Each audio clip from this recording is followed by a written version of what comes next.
गाजर का रस पीने से अनिद्रा नींद की बीमारी खत्म हो जाती है। साधक साधना में सो न जाए इसलिए मना कर दिया। मूली ठंडक ज्यादा करती है। अब कोई पूजा में बैठा है, जप कर रहा है और मूली खा करके नाक टपकेगी, बार बार पहुंचेगा, पवित्र होगा, इसलिए मूली को मना कर दिया, और कोई बात नहीं है।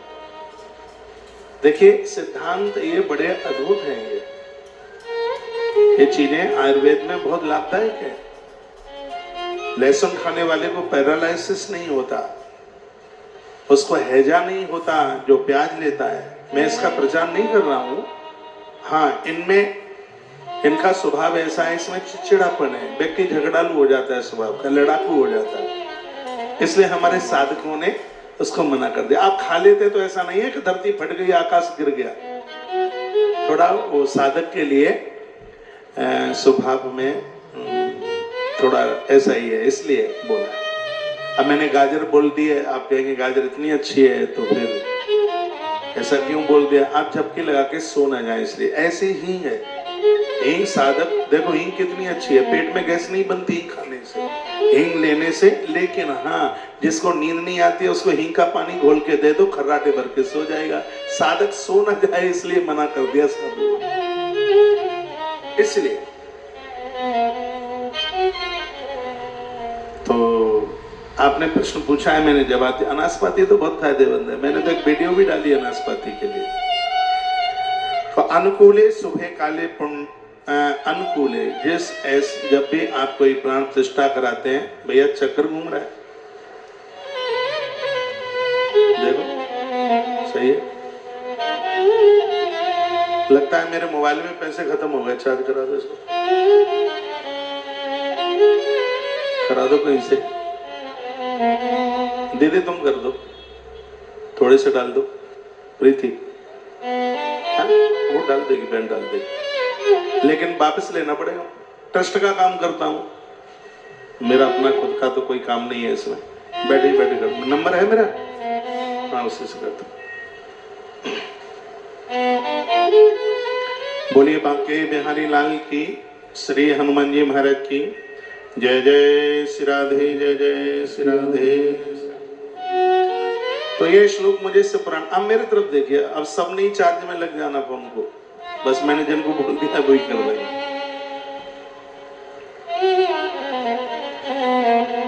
अब मेरे तो फोन में ऐसी व्यवस्था है नहीं कि मैं इसके बटन दबाऊं और इसमें पैसे हाल चार्ज हो जाए, आता ही नहीं है इतना सब कुछ।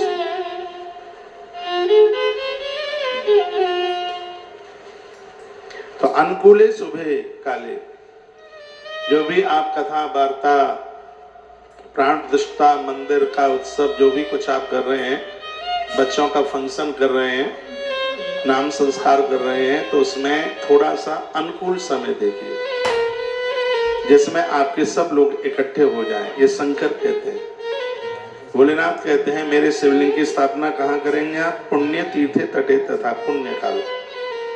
जो विशेष तिथियां होती हैं उन्हें पुण्य तिथियां, पुण्य काल उसे बोलते हैं।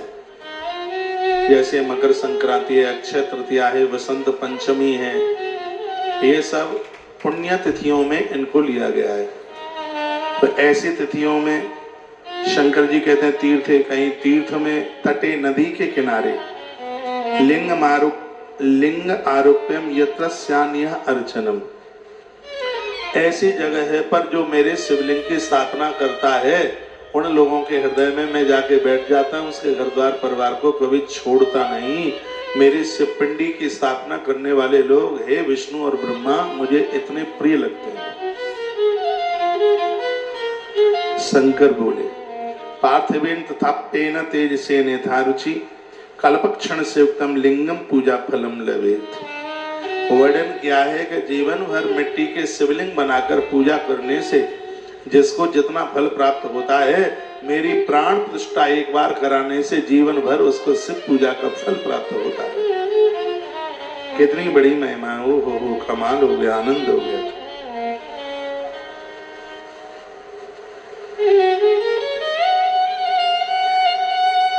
भगवान कहते हैं लिंगम पीठम चरितेकम लिंगम बाण कृतम बिना, बाण कृतम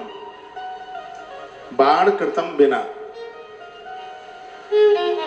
उस बहन की जगह मत घेर लेना, वो अभी आ रही है बैठने। इधर देखिए आप, लिंगम पीठम चरित्वकम, जिस धातु का शिवलिंग है पीठ उसी धातु की होनी चाहिए। एक नर्मदेश्वर को छोड़े, माता उधर देखे, एक नर्मदेश्वर को छोड़ करके, नर्मदेश्वर को चांदी की जलहरी में बैठाइए, नहीं तो लोहे का शिवलिंग है तो जलहरी लोहे की, पीतल का शिवलिंग है तो जलहरी पीतल की, सोने का शिवलिंग है तो जलहरी स्वर्ण की। ये भगवान शंकर के लिंगम पीठम, जिस धातु का लिंग है, पारदेश्वर भगवान भी यदि पारे की से पिंडी है तो नीचे की जलहरी भी पारद की हो, पारे की हो तो ज्यादा प्रभावशाली।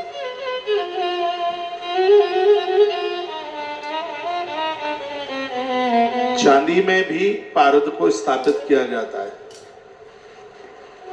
चांदी की जलहरी में भी, लेकिन पारदेश्वर पारे की जलहरी में भी बहुत प्रभावशाली है। न्यूनन्यत फलम मल्पम स्यादिकम नैव दृश्यते कर्तुरेकांग न्यूनम चरेमी च। भगवान कहते हैं जिस धातु के द्वारा लिंग निर्मित है उसी धातु का उसका सिंहासन भी निर्माण करा दे। चांदी के आपके भगवान हैं, पिंडियां हैं, और चांदी के ही, सुनिए, चांदी के ही सिंहासन हो, बहुत ज्यादा बढ़िया है। एक लकड़ी का सिंहासन गृहस्थ लोगों के लिए, जो बड़ा वाला जो सिंहासन जिसको मंडप कहते हैं, लकड़ी के सिंहासन की बड़ी महिमा का उसका वर्णन किया। उसमें किसी भी धातु के देवता हों उसमें बैठ सकते हैं। संपूज्य लिंगम सद्दाद्यहि पंचस्थानी यथाक्रमम गणौ चोत्ता बहुधा हविषा सकलम चमाम। मंदिर ऐसी जगह पर ना बनाया जाए जहाँ अग्नि का प्रकोप है बहुत ज्यादा, जहाँ आग का खतरा है। इन सब चीजों को भगवान ने कहा। ये बात मैंने आपको एक दिन बोली दी है, सुवर्ण पूरते स्वभे नवरत्न पूरते, 9 रत्नों के भी शिवलिंग और उससे भी भगवान अपने आप में बहुत खुश होते हैं। मूंगा, गोमेद, हीरा, ये सब नवरत्न में ये सब आते हैं। आइए कुछ और भी बातें हैं, सुनिए। भगवान कहते था देवी मुबा अंकम धृत्वा तिष्ठति शंकरः। सूर्य कहते स्वयं कृष्ण को। जिस प्रकार से भगवान शिव ने पार्वती को अपनी गोद में बिठा रखा है, पार्वती को भगवान बड़ा स्नेह करते हैं। पार्वती भक्ति रूप है, इसको स्त्री पुरुष के रिश्ते से न जोड़िएगा। पार्वती श्रद्धा है। वर्णन है कि जैसे भगवान महादेव ने पार्वती को अपनी गोद में बिठा रखा है, यस्यांकेच विभात भूदरसुता, भूदरसुता यानी पर्वत की बेटी को भगवान ने जैसे अपनी गोद में बिठा रखा है, यथा देवी मुपामंकम धत्ता तिष्ठति शंकरा, ये श्लोक है। और यह कथा आप विद्येश्वरी संहिता का 11वां अध्याय सुन रहे हैं, जो शिव महापुराण में बहुत मोस्ट है। इसमें आप टिक मार का लगा लीजिए, अपने अपने घर जरूर पढ़िएगा। शिव महापुराण में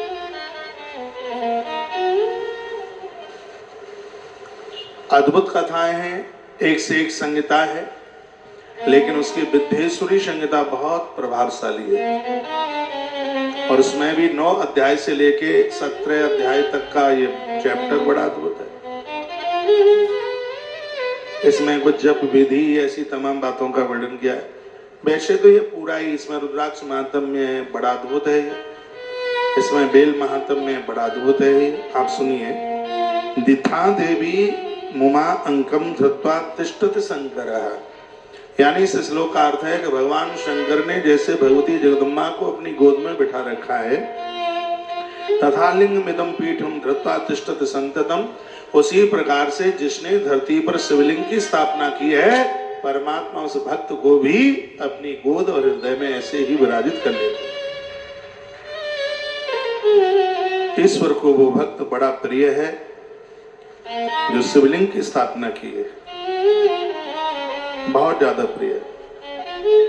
लिखा है पूजये चेतान्यायम कर्मा शिव सत्पद प्रदम आगानम चास। आपने सुना है क्या कि वक्ता लोग ये कहते हैं कि शंकर को रोली कुमकुम न चढ़ाओ। सुना है? तो एक श्लोक लिख लो, मैं आपको बता रहा हूं। श्री शिव महापुराण विद्येश्वर संहिता अध्याय नंबर 11 और श्लोक नंबर 26। इसमें भगवान के षोडशोपचार पूजा की बात कही है। 16 चीजों से भगवान की पूजा, तो 16 चीजों में गंध का नाम आया है। और मैं ये श्लोक बोल रहा हूं, सुनिए। किस किस चीज से, वो 16 चीज क्या क्या है जिससे महादेव की पूजा होती है, और ये खुद महादेव बता रहे हैं। कहते आवनम चासनम च अर्घम पाद्यम तथैव च तदंग आचमनम चैव स्नान भंग्य पूर्वकम वस्त्रम गंधम। वस्त्रम गंधम लिखा है। गंध के बिना षोडशोपचार पूजन होता ही नहीं है। ऐसा 33 करोड़ देवताओं में कोई भी देवता नहीं है जिसको गंध न चढ़ती हो, जिसको ये रोली कुमकुम न चढ़ता हो। मैं एक शंकर की बात नहीं, मैं 33 करोड़ देवताओं की बात कर रहा हूं। ऐसा कोई देव नहीं है जिसको गंध नहीं चढ़ती हो। वस्त्रम गंधम तथा पुष्पम धूपम दीपम निवेदनम नीराजनम च तांबूलम नमस्कारो विसर्जनम अथा अर्धाधिकम कृत्वा नैवेद्यान्तम यथा विधि यथा अभिषेकम नैवेद्यम नमस्कारम च तर्पणम यथा शक्ति सदा कुर्यात् क्रमाक्षी शिवा शिव पदम। जो 16 चीजों से महादेव की पूजा करता है, एक दिन उसको शिव पद की प्राप्ति होती है। तो 16 चीजें कौन कौन सी आप लिख लें। सबसे पहले षोडशोपचार में पूजा जब करते हैं तो आवाहन, देवता को प्रणाम करते हैं, उसका आह्वान करते हैं, कुछ बोलते हैं, कहते हैं प्रभु इस प्रतिमा में आप बैठे हैं, आप इसमें बैठ जाइए, ऐसा बोला जाता है। उसके बाद जब भगवान को नहलाते हैं, भगवान को तो या तो स्वस्ति बना दो, सुनो, या ओम बना दो, सांतिया बना दो, ओम बना दो, या कलादे का एक टुकड़ा तोड़ करके रख दो, उसके ऊपर भगवान को बिठाओ, इसको कहते हैं आसन। उसके बाद में है पाद्य, भगवान के चरणों में जल डाला जाता है। उसके बाद में है अर्घ, उसके बाद में है आचमन, उसके बाद में है स्नान, उसके बाद में है वस्त्र, उसके बाद में है गंध रोली, उसके बाद में है पुष्प, धूप, दीप, नैवेद्य, तांबूल, प्रदक्षिणा, नमस्कार और आरती। ये 16। बेलपत्र 16 के बाहर है, दुर्वा 16 के बाहर है। ये चीजें तो बाहर है, ये 16 में तो इतनी चीजें आ गई। आवाहन, आसन, पाद, अर्घ, आचमन, स्नान, वस्त्र, गंध, फूल, धूप, दीप, नैवेद्य, तांबूल, प्रदक्षिणा, नमस्कार और आरती। आरती और नमस्कार को न जोड़ो तो इसमें तंदुर को लिया गया है, चावल को लिया गया है। इस प्रकार से ये 16 रूप हैं पूजा के। यदि थोड़ा बहुत भी आप मेरे ऊपर विश्वास कर लेते हैं तो भगवान शंकर को रोली से कुमकुम से जरूर पूजिए। सूखी रोली नहीं, उसमें जल डालें। मैं किसी का विरोध नहीं कर रहा हूं, मैं विरोध क्यों करूंगा, मैं तो जो ग्रंथ में लिखा है वो बता रहा हूं। विरोध वाली तो बात मेरे पास, मैं अपने धर्म को हल्का नहीं करूंगा।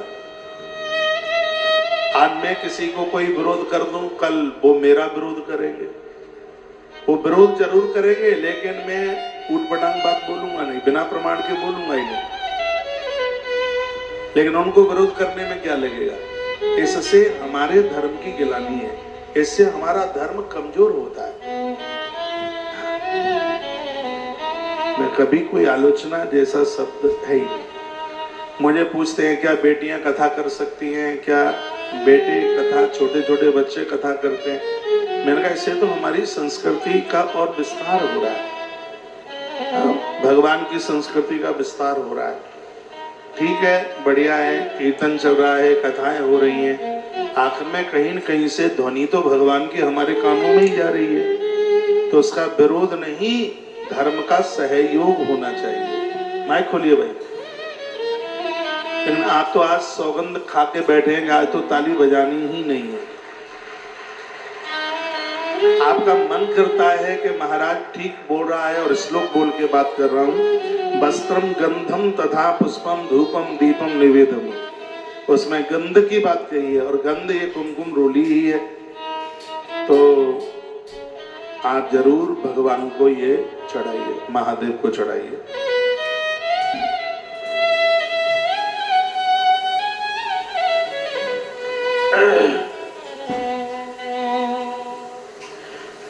भगवान शंकर के लिए कुछ विशेष पिंडियों की बात कही गई है, जैसे मृतका मिट्टी की पिंडी, मिट्टी में गैया का गोबर मिलाकर और उसकी पिंडी बनाई जाए और भगवान शिव का अभिषेक किया जाए, तो इससे महादेव बहुत प्रसन्न होते हैं। पुष्प की शिव पिंडी बनाए, कनेर के फूल की बनाए, फलों की शिव पिंडी बनाए, गुड़ की पिंडी बनाए, नवनीत मक्खन की शिव पिंडी बनाए, भस्म की शिव पिंडी बनाए और अन्न की शिव पिंडी बनाए, तो भगवान कहते हैं कि इन सब चीजों का निर्माण करने वाला व्यक्ति मुझे प्राप्त कर लेता है, उसके ऊपर मैं अति प्रसन्न हो जाता हूँ।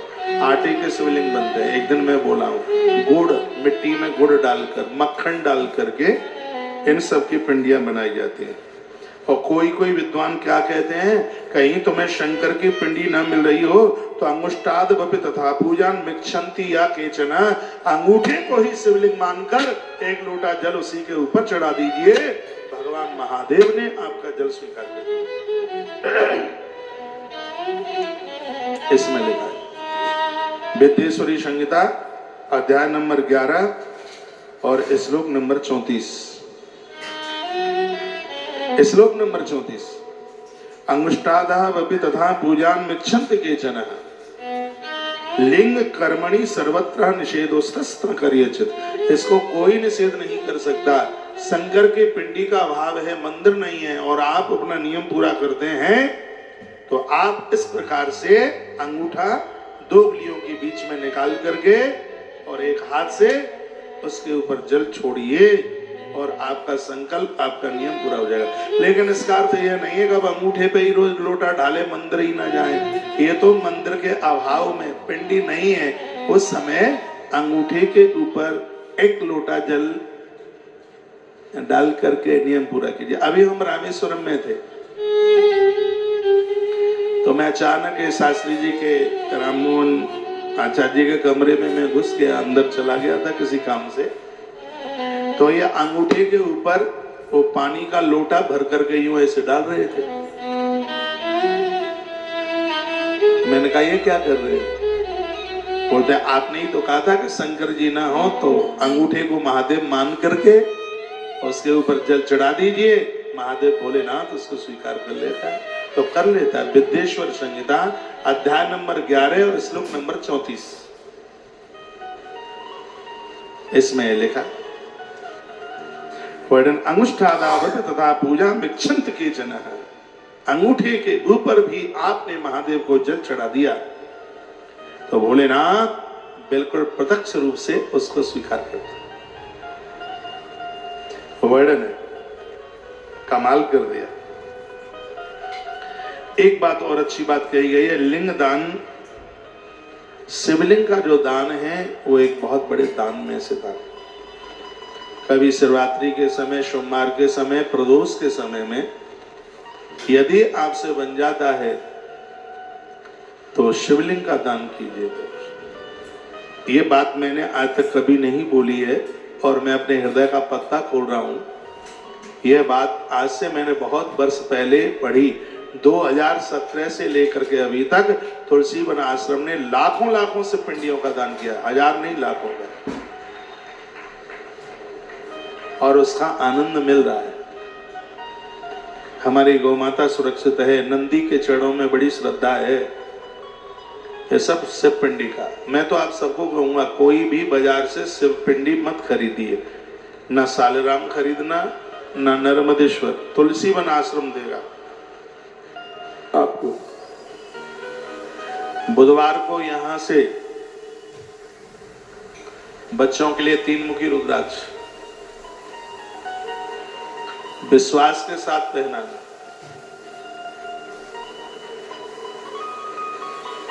तीन मुखी रुद्राक्ष शाम को 4 बजे कथा छूटेगी, सबको देंगे। बुधवार को। बहनों को संतान नारियल की भी व्यवस्था की गई है। जैसे जैसे आपको टाइम मिले वैसे वैसे आप आते रहिएगा, ठीक है। लिंग दर्शन मात्रम नियमेन सेवा प्रदम। थोड़ा बहुत समय भी यदि कोई नियम से शिवलिंग दर्शन का संकल्प ले ले, उसके संपूर्ण कार्य पूरे हो जाएंगे। तो सौनक ने पूछा, किसी का ऐसा नियम है कि वो रोजाना शिवलिंग का दर्शन करे और जल चढ़ाए और वहां मंदिर ना हो तो फिर क्या करे? तब का अंगुष्ठादाब तथा पूज्य में चंद के चना। उस समय अंगूठे को ही शिवलिंग मानकर उसके ऊपर जल चढ़ा करके और अपने इस नियम को पूरा कर ले, उसका संकल्प टूटेगा नहीं, उसका नियम पूरा होगा। कितनी सरल पूजा है शिव की। शंकर तो कोई बहुत बड़ा मंदिर भी नहीं चाहते, वो तो चाहे जहाँ 4 ईंटा रख के पधरा दो वहीं बेचारे राजी है। ऐसा तो भोला, आहा, सच में ही भोला है, बड़ा प्रभाव है उसका। भगवान सदाशिव भक्त के ऊपर बड़ी कृपा करते हैं। जो शिवलिंग का दान करता है उसे शिव पद की प्राप्ति होती है, ऐसा वर्णन लिखा है। सर्वत्र फलदाता ही प्रयासान उड़म। उसको मुक्ति के लिए प्रयास ही नहीं करना पड़ता, शिवलिंग का दान करने से वो निर्वाण पद को प्राप्त होता है, वह मुक्ति को प्राप्त होता है, ऐसा वर्णन किया गया। ब्रह्मा जी और भगवान विष्णु पूछ रहे थे कि व्यक्ति को रोजाना कितना जप करना चाहिए। हे प्रभु, आपके इस मंत्र का कितना जप करें, यह आप कृपा करके बता देते तो आपकी बहुत बड़ी कृपा होती। तो वर्णन किया गया है कि लोग मेरा 10,000 जप रोज करें। 10,000 लिख लो कुछ। 10,000 का मतलब हो गया 100 माला। ओम नमः शिवाय पंचाक्षर की 100 माला। भगवान विष्णु बोले कि भगवान ये ज्यादा नहीं हो जाएगा? इतना समय तो नहीं होगा घर गृहस्थी के लोगों के पास में, तो ये समय फिर ये तो टाइम ज्यादा, समय ज्यादा लग जाएगा। तो भगवान बोले 1,000 नाम मेरे नित्य जो लेता है, एक बार में नहीं तो उसको 2 बार में ले ले, सुबह और शाम। इसमें तो ये भी लिखा है 1,000 सुबह 1,000 शाम, यानी 10 माला सुबह कर ले, 10 माला शाम को कर ले। श्रद्धा से भक्ताय दत्तम से पद प्रदम। यदि उसने श्रद्धा से ऐसा किया है तो उसको शिव पद यानी उसको मेरा पद मिल ही जाएगा। अथवा देखो, अब इसमें एक बड़ी सुंदर बात कही है। अब पूरा मंत्र नहीं जप सकता है तो अथवा पड़वम नित्यम जपेद 10 सहस्रकम। 10,000 ओम ओम ओम ओम ओम ओम ओम ओम ओम ओम ओम ओम, ये आराम से हो जाएगा। इसमें लिखा है अथवा, ये पुराण या अध्याय घर पढ़ना समझ में नहीं आएगा, इतना कठिन है, और लेकिन व्यासपीठ के माध्यम से आप सुनेंगे तो सहज में समझ आ जाएगा। ये अथवा लिखा है प्रणमम नित्यम जपे 10 सहस्रकम। 900 बार ओम ओम रोज आप जप लेते हैं, आपके वजन शरीर का 3 महीने में 10 किलो कम हो जाएगा। ओम शब्द का इतना बड़ा वाइब्रेशन है शरीर में, मूलाधार से ब्रह्मरंध्र तक पूरे चक्र खुल जाते हैं। ओम इतना प्रभावशाली है, और मंत्र वही प्रभावशाली है जिसमें ओम है। देखो कितना सुंदर यहाँ लिखा है। यदि आप अपने अपने घर से महापुराण रखते हैं तो 11वां अध्याय विद्येश्वरी संहिता का खोलकर देख लें, और मैं श्लोक नंबर 35 का व्याख्यान कर रहा हूँ। और मेरी यहाँ से तो व्यासपीठ सब बातें प्रमाण के साथ, बड़े विद्वान लोग भी तो सुनते हैं हमें। यहाँ गुपचुप तो कोई बात नहीं होती, सब खुली डायरी है। अध्याय नंबर 11 श्लोक नंबर 35। लिंग दानम बा लिंग मेला प्रस्तावित। इसमें तो शिवलिंग के दान की महिमा, श्रद्धा से भक्ताय दत्तम से बद प्रथमम। यदि कोई श्रद्धा से भगवान शंकर के इस मंत्र का जप करता है, 1,000 जप करे तो भी, नित्य करता है तो भी उसको शिव पद की प्राप्ति हो जाएगी। यानी 10 माला यानी 1000 नाम रोज ले लेता है। जप काल में यदि मकारांत कहते हैं ओम, ओम का चिंतन जो भी कोई करता है तो ओम शब्द के उच्चारण करने से ही उसका मन शुद्ध हो जाता है। ओम, इसलिए जितने भी मंत्र हैं ओम के बिना सब अधूरे हैं। और ओम तभी मंत्र में लगा के उच्चारण कर सकता है जब वो गुरुमुख हो, किसी गुरु के मुख से उसने मंत्र सुना है, फिर वह ओम लगा करके उसका जप करता है। अथा पंचाक्षरम नित्यम जपेद युतमादरा संदेयोस सहस्रम भागेयम शिव पद प्रदम। जो भी कोई व्यक्ति 1000 बार ओम नमः शिवाय जप लेता है, स्वयं भगवान शंकर कहते हैं वो मेरे से पद को प्राप्त होता है, उसको कोई रोक नहीं सकता। मैं कहूंगा गुरु मंत्र में आपको कोई भी मंत्र मिला हो, ओम नमः शिवाय मंत्र का जप करना ही चाहिए। ओम ओम शब्द का उच्चारण मेरी व्यासपीठ को अपना गुरु मान करके और अपने मंत्र के साथ ओमकार का जप कीजिए, क्योंकि इसमें लिखा है कि जप काले मकारांतम मना शुद्धि कर्म भवेत। जप के समय में जब आप ओम शब्द का उच्चारण करते हैं, उसी समय आपका अंतःकरण शुद्ध हो जाता है, मन पवित्र हो जाता है, मन शुद्ध हो जाता है। और भगवान क्या कहते हैं रामायण में मालूम है? निर्मल मन जन सोई मोहि पावन, निर्मल मन सो मोहि पावन, मोहि कपट चले निर्मल मन जन सो मोहि पावन, निर्मल मन जन सो मोहि पावन, मोहि कपट चले क्षेत्रेण भावन, निर्मल मन जन सो मोहि पावन, मोहि कपट चले क्षेत्रेण भावन। भगवान कहते हैं निर्मल मन वाला ही मुझे प्राप्त कर पाएगा, मुझे वही अच्छा लगता है। शिव महापुराण में लिखा है, इसमें कहा गया है कि जब आप जप काले मकारांतम मन शुद्धि कर्म भवेत, जप काल में जब ओम शब्द का आप उच्चारण करते हैं, उसी समय आपका मन शुद्ध हो जाता है। और जब मन शुद्ध होता है तो उसी हृदय में तो भगवान आकर के बैठते हैं। कितनी अच्छी और कितनी सुंदर बात कही है, आनंद कर दिया। और एक बात इसमें बड़ी अच्छी कही गई है, वो ये है कि जब तक मंत्र गुरु के मुख से नहीं सुना जाता, तब तक वह फलदायी नहीं होता। ये बात लिखी गई है श्लोक नंबर 40। ये सब बातें प्रमाणित हैं श्री विद्येश्वरी संहिता शिव महापुराण की अध्याय नंबर 11 और श्लोक नंबर 40। इसमें क्या लिखा है? इसमें बढ़ने का दीक्षा युक्तम गुरु ग्राह्यम मंत्र यही थे फलाप्तये। दीक्षा लेकर गुरुदेव के मुख से जब मंत्र सुना जाता है, तभी वह फलदायी होता है, यानी तभी वो जागृत होता है।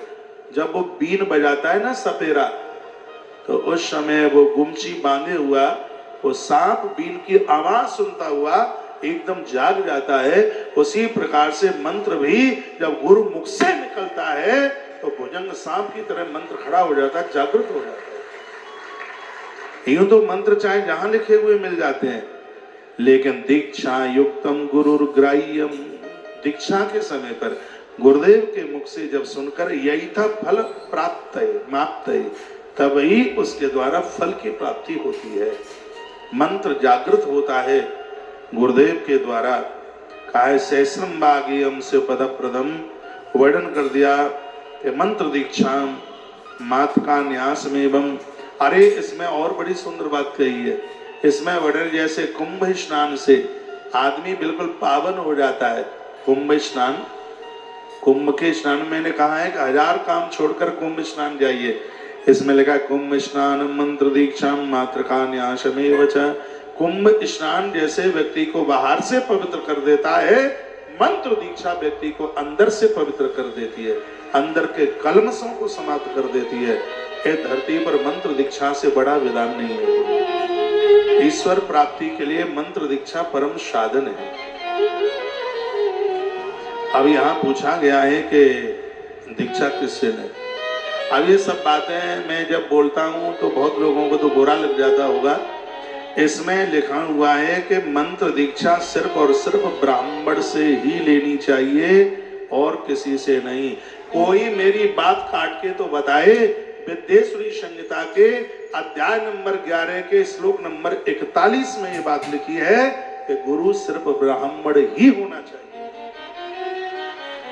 एक बात और, जो यहाँ जो बातें लिखी है वो मैं आपको निवेदन, पहले ये श्लोक मैं बोल दूं नहीं तो कहीं मेरे दिमाग से ना उतर जाए। 41 नंबर का श्लोक है, इसमें लिखा है कि ब्राह्मण सत्यपूतात्मा गुरुर ज्ञानी विशेष्यते। ब्राह्मण, पवित्र जो ब्राह्मण है वही विशेष गुरु है।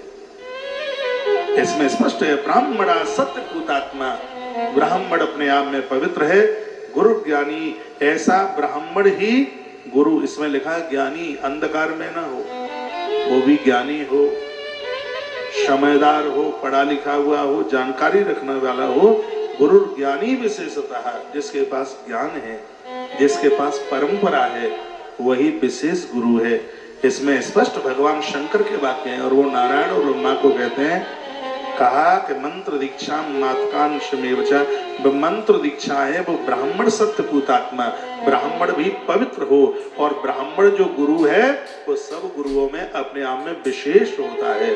लेकिन ये बड़े भाग्य से मिलता है, यह बड़े पुण्यों से मिलता है।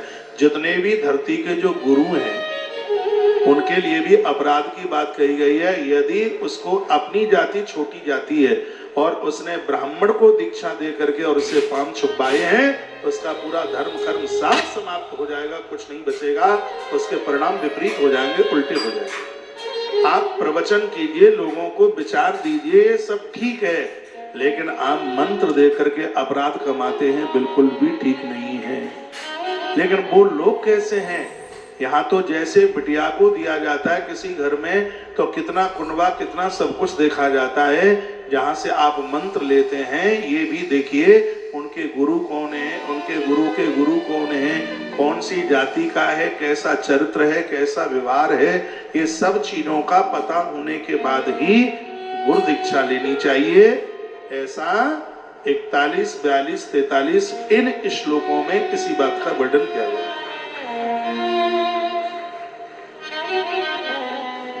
ब्राह्मण सत्यपूतात्मा, जो हमारे सनातन का विरोध करते हैं, मूर्ति पूजा मत करो, राम कृष्ण को मत पूजो, देवी देवताओं को मत पूजो, माता पिता की सेवा मत करो, ऐसे गुरुओं को आज ही छोड़ दें, 1% भी पाप नहीं लगेगा, अपराध नहीं लगेगा। गुरु होता है भगवान को पूजने के लिए, गुरु परमात्मा से दूर करने के लिए नहीं होता। जहाँ आपकी श्रद्धा टिक नहीं रही है और वह हमको बहका रहे हैं, उन्होंने तो बोल दिया कि यदि हमें तुम छोड़ोगे तो तुम्हें बहुत बड़ा पाप लगेगा। भैया, कोई पाप नहीं लगता।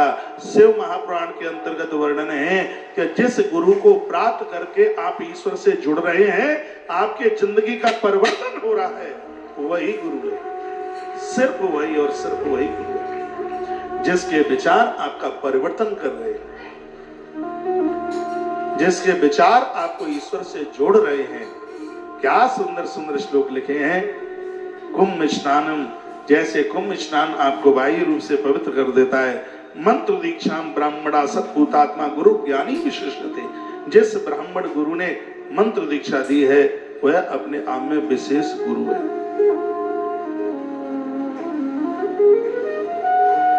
एक ऐसा ब्राह्मण है जो चारों वर्णों का गुरु है।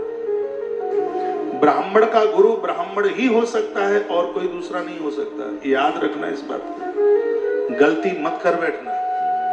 ब्राह्मण का गुरु ब्राह्मण होता है, ब्राह्मण का गुरु अग्नि होता है, ब्राह्मण का गुरु शिव होता है और ब्राह्मण का गुरु विष्णु होता है।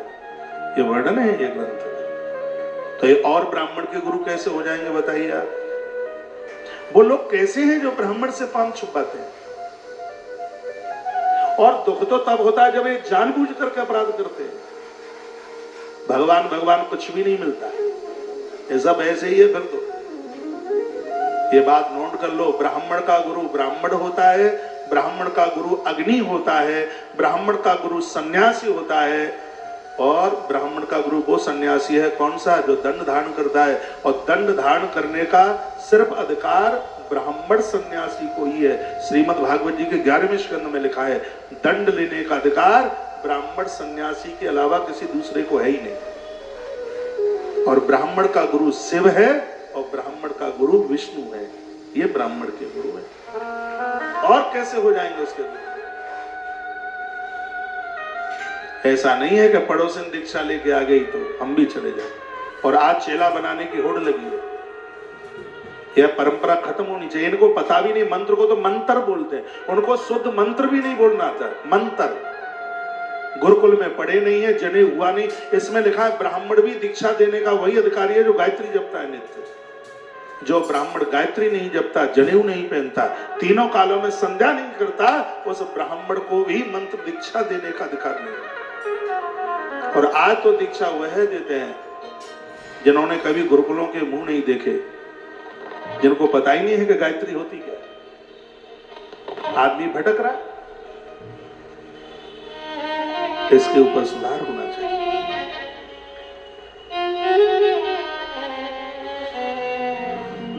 यह गुरु और शिष्य का जो संबंध है अनवरत है, अद्भुत है, अटल है, शाश्वत है, नीचे से लेकर ऊपर तक चलने वाला। इसमें जल्दी मत कीजिए, इसमें बहुत विचार के, इसमें बहुत सोच के। लोभी गुरु लालची चेला, होई नरक में ठेलम ठेला।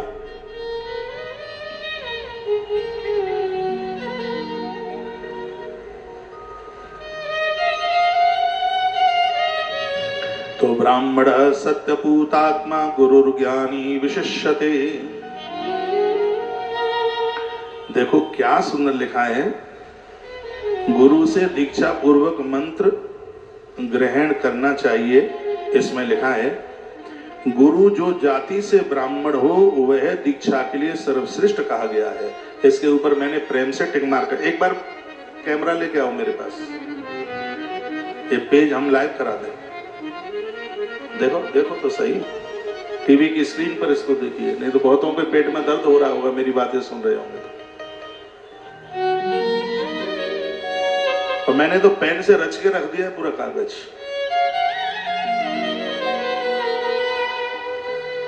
बोल भक्त वत्सल भगवान की जय, हनुमान जी महाराज की जय। जय श्री राधे, जय जय श्री राधे।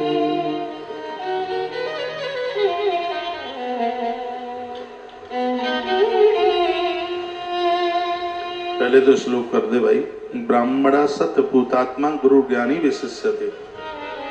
इसका अर्थ यह होता है, इसका अर्थ भी लिखा है, कहा कि जो मंत्र के फल की प्राप्ति चाहते हैं तो बिना दीक्षा के मंत्र का फल नहीं मिलता। इसमें लिखा है दीक्षा पूर्वक मंत्र ग्रहण करना चाहिए। जैसे औषधि बिना वेद के लेंगे तो नुकसान पहुंचा सकती है, और उसी प्रकार से मंत्र भी मन मुताबिक जपेंगे तो ये गड़बड़ हो सकता है।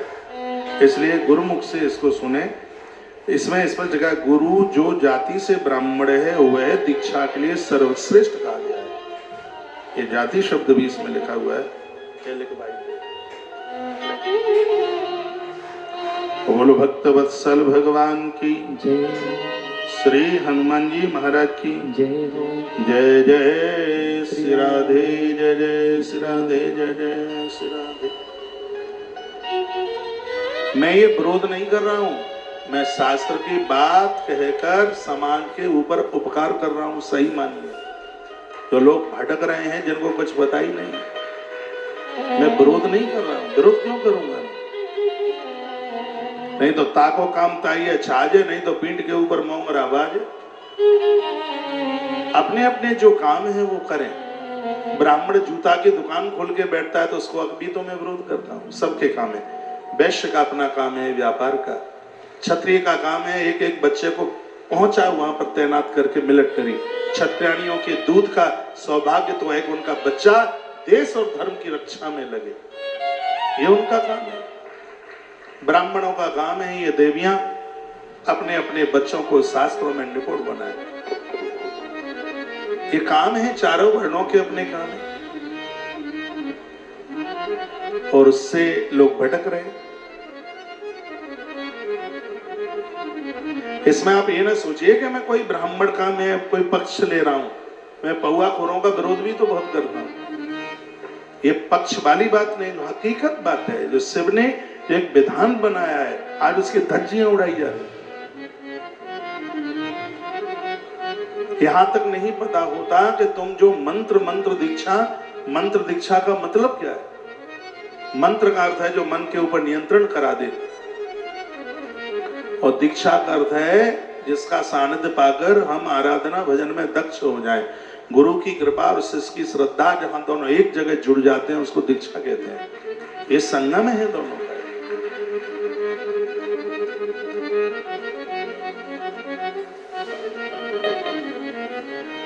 थोड़ा और प्रसंग आगे के लिए बढ़ाऊं। इसमें लिखा है कि ब्राह्मण पंचाक्षर मंत्र का जब जप करता है तो उसको आदि में यानी आरंभ में ओम शब्द लगाना ही चाहिए। तो आदि में इसमें स्पष्ट लिखा है, आदि में ओम शब्द स्पष्ट लिखा है। 42 नंबर के श्लोक में लिखा है उसके लिए द्विजानाम च नमः पूर्वही मेषाम च नमोन्तकम। उसके लिए तो ये कहा गया है, ब्राह्मण के लिए तो यह भी कहा गया है कि यूं तो वो आगे भी ओम लगाए और पीछे भी लगाए, पीछे भी नहीं लगा पाता तो आगे तो लगाए। ओम नमः शिवाय, नमः ओम, ये भी विधान। और जब हवन में आहुति डाली जाती है यज्ञ में तो ज्यादातर ऐसे इस मंत्र को शिवाय ओम नमः ऐसे बोला जाता है, शिवाय ओम नमः।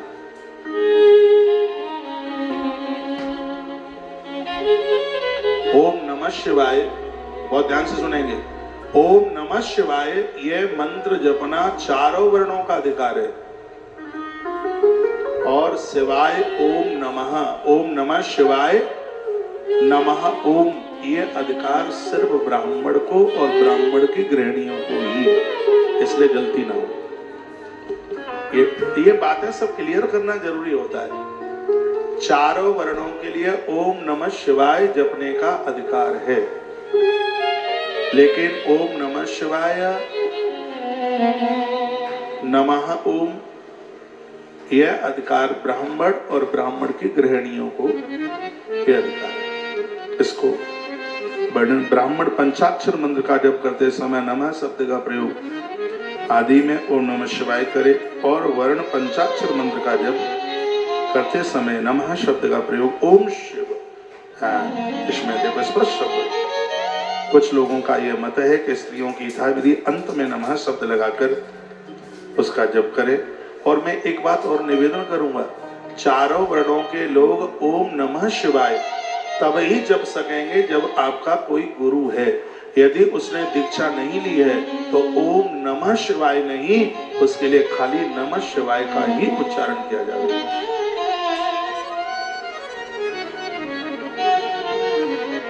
उसका जपने का कुछ मिलेगा, लेकिन वो नहीं मिलेगा जो दीक्षा के तत्पश्चात प्राप्त होता है, जो दीक्षा के बाद मिलता है वो नहीं मिलेगा। एक बात मैं और आपको निवेदन करूंगा, यदि आप महादेव को मानते हैं, कभी किसी गुरु से आप दीक्षा लेने के लिए जाते हैं तो उनको एक बार यह जरूर बोल दीजिएगा कि गुरुदेव हम शंकर जी को मानते हैं, एक बार आप हमें महादेव का मंत्र भी सुना दीजिए। फिर वो सुना देगा ओम नमः शिवाय, वो सुना देगा। कुछ मंत्र ऐसे ज्यादा विशेष हैं, ओम नमो भगवते वासुदेवाय, ओम नमो नारायणाय, ओम नमः शिवाय, ओम राम रामाय नमः। ये मंत्र शीघ्र सिद्धि देने वाले और कल्याण करने वाले मंत्र, अद्भुत मंत्र। लेकिन ये सब बातों को पता लग जाता है जब ग्रंथ पढ़े जाएं, पुराण पढ़े जाएं, वेद स्मृतियां पढ़ी जाएं, तो उसमें ये सब विधि, ये नहीं है कि चेला आया और खड़े खड़े बस लो ये मंत्र, उसकी विधि है, हाथ में कलावा है, माथे के ऊपर चंदन है, संकल्प है, ये सब चीजें होती हैं दीक्षा में। ये नहीं है बस वो आया खड़ा हुआ और उसने चलते चलते मंत्र दे दिया, नहीं। इसमें शिष्य से 3 बार गुरु उच्चारण करवाता है मंत्र बोल के, वर्णन है इसमें 3 बार उच्चारण करवाता है। जैसे मान लिया जाए कि मंत्र दे दिया ओम नमो भगवते वासुदेवाय, एक उदाहरण के तौर पर, तो वह गुरु शिष्य से 3 बार उच्चारण करवाएगा, फिर वो बोलेगा ओम नमो भगवते वासुदेवाय, ओम नमो भगवते वासुदेवाय, ओम नमो भगवते वासुदेवाय। उसे 3 बार उसको उच्चारण करवाता है। 3 बार उच्चारण करने पर पूर्व के होने वाले अपराध, वर्तमान के और आगे भी यदि कहीं धोखे से कोई अपराध होता है, ये मंत्र उसको भस्मीभूत कर देता है। मंत्र लेने के बाद तो जीवन बदल जाता है, जिंदगी बदल जाती है। इतना बड़ा प्रभाव है इसका।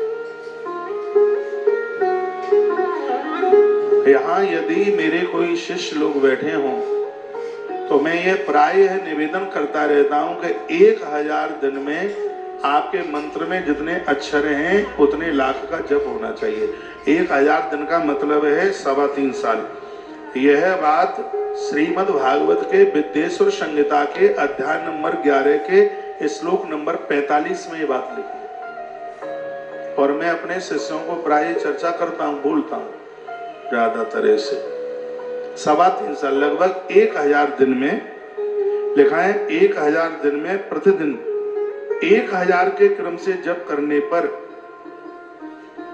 उसकी जो संख्या जो इतनी बढ़ जाती है, अब 1000 तो 10 माला, और मैं कहता हूं कि आप 10 माला नहीं कर पाते हैं तो 1 माला तो नित्य होनी ही चाहिए।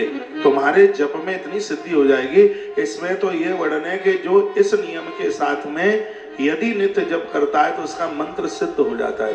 मंत्र सिद्ध होने का मतलब है किसी बीमार व्यक्ति को वह गंगा जल में अपना मंत्र पढ़ के दे देगा तो सामने वाले को तत्काल आराम मिल जाएगा।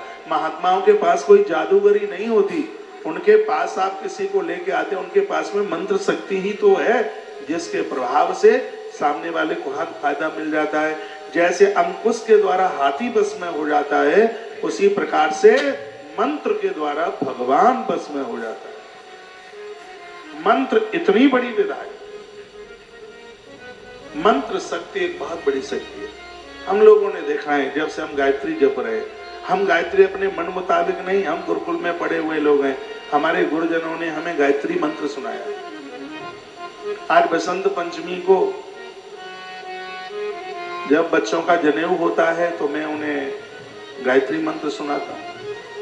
और मुझे गायत्री मंत्र सुनाने का अधिकार तभी है जब मैं गायत्री मंत्र में खुद जपता हूं। मैंने कभी आपको चर्चा की, मैं यूपी के एक ऐसी जगह फंस गया था, एटा। एक तांत्रिक मुझे साइकिल पर बिठा के ले गया।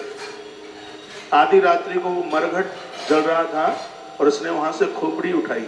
उसने कोई ठेका ले रखा था किसी को मारने के लिए। तांत्रिकों के चक्कर में मत पड़ना। मैंने अपनी आंख से देखा, उसने फोटो रखी, वह जीवात्मक लेडीज थी जिसको मारने के लिए वो सब कुछ कर रहा था।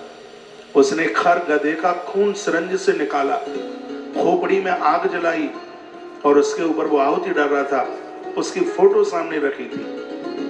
मैं जानता नहीं था, मैं छोटा था, नहीं तो मैं FIR करता उस व्यक्ति के नाम से। उसको ठेका दिया गया था उसको मारने के लिए। और ये घटना उसकी है, सुनिए, घटना उसकी है। उस बुढ़िया का एक ही बेटा था, वो एक्सपायर हो गया। संपदा बहुत ज्यादा थी। उसकी जो बेटी और बेटी की बेटी, उसने वकीलात की थी, पढ़ी लिखी ज्यादा थी। वो मामा की प्रॉपर्टी को हड़पने के लिए, वो मामी को मारने के लिए ये उच्चाटन हो रहा था। मैंने अपनी आंखों से देखा। वो खर के खून की आहुति जब उस पर खोपड़ी के ऊपर डाले तो वो स्त्री चिल्लाए, आवाज आए उसमें से। मैं कांप रहा था, मुझे पता नहीं था, मेरा विद्यार्थी काल था। तो उसने दूसरे दिन मुझसे पान के पत्ते मंगाए। तीसरा दिन था, पान का पत्ता मंगाया। मुझे तो मौका चाहिए था निकलने के लिए। एक जीप वाला चिल्ला रहा था, सिकंदरा राव, सिकंदरा राव, सिकंदरा राव। मैं लटक गया उसके ऊपर। सिकंदरा राव पहुंच करके हाथरस छोड़ निकल करके आया और जैसे तैसे प्राण बचा के वृंदावन पहुंचा। मैं जान बची तो लाख उपाय, नहीं तो लौट के बुद्धू घर को जाए। प्राण बच गया। मैं गिरिराज जी की परिक्रमा, मैं गिरिराज गोवर्धन को बहुत मानता हूँ। गिरिराज जी की परिक्रमा लगाने को मैं गया। ज्योतिष का बोर्ड लगा हुआ था, 100 साल से ज्यादा उम्र थी उनकी। मैं उनके पास रोया और मैंने कहा ऐसा ऐसा हुआ है, मैं प्राण बचा करके निकला हूँ, ये ऐसा कैसे हो गया। उन्होंने कहा जैसा हुआ सो हुआ, लेकिन बेटा यह बताइए कि तुमने कोई अनुष्ठान किए क्या।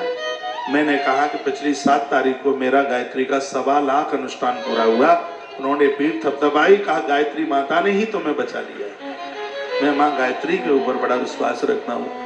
मैंने 1.25 लाख के कई अनुष्ठान किए।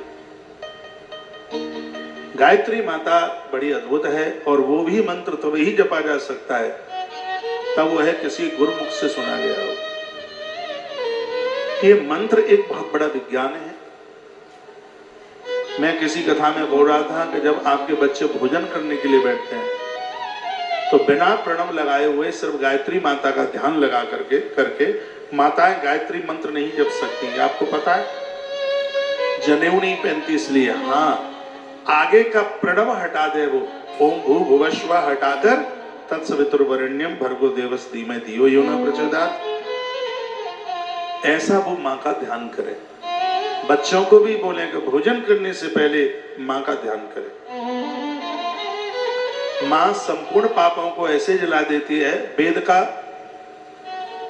प्रादुर्भाव गायत्री से, ऐसा से पुराण में लिखा है।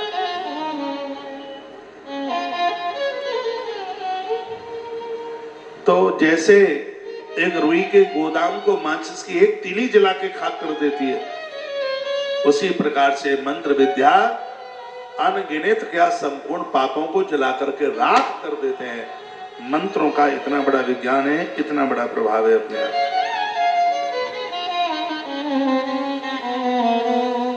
इसमें वर्णन किया है 1000 दिन के लिए किसी ने नित्य गुरु मंत्र जप लिया और एक ब्राह्मण को रोज भोजन कराया, उसको इष्ट का दर्शन हो जाएगा।